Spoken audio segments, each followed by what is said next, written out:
బైబిల్ని ఏ పుస్తకం నుంచి చదవాలి, ఎక్కడి నుంచి స్టార్ట్ చేయాలి అనే కన్ఫ్యూజన్ మీకుంటే ఒక చిన్న విషయాన్ని తెలుసుకోండి, మీకు క్లారిటీ వస్తుంది. బైబిల్లో 2 భాగాలు ఉంటాయి, పాత నిబంధన, కొత్త నిబంధన.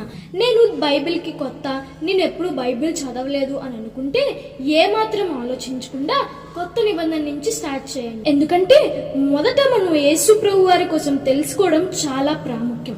ఈ కొత్త నిబంధనలో యేసు ప్రభు వారు అంటే ఏంటి, ఆయన చేసిన అద్భుతాలు ఏంటి, ఆయన ఎలా జన్మించారు, ఆ తరువాత కాలంలో ఆయన ఏమేమి చేశారు అనేవన్నీ కూడా ఈ కొత్త నిబంధనలో చాలా క్లియర్ గా ఉంటుంది. అయితే మొదట ఏ పుస్తకం చదవాలి అని అంటే, ఇప్పుడు ఏ పుస్తకంతో స్టార్ట్ చేయాలి అని కన్ఫ్యూజన్ ఉంటే, బైబిల్లో అన్ని పుస్తకాలు కూడా ఒక క్రమంలో, ఒక ఆర్డర్, అన్ని కూడా ఒక పర్పస్ తో అరేంజ్ చేయబడి ఉంది. కాబట్టి ఏ మాత్రం సందేహం లేకుండా మొదటి నుంచి మత్తయి సువార్త నుంచి చదువుకుంటూ రండి. స్లోగా మీకు అర్థమైన రీతిలోనే చదవండి, కంగారు ఏమీ లేదు. ఇలాగా రోజు మీరు చదువుకుంటూ ప్రతిరోజు ఉదయం ఒక కీర్తన, ప్రతిరోజు సాయంత్రం ఒక సామెత చదివితే ఇంకా మంచిది.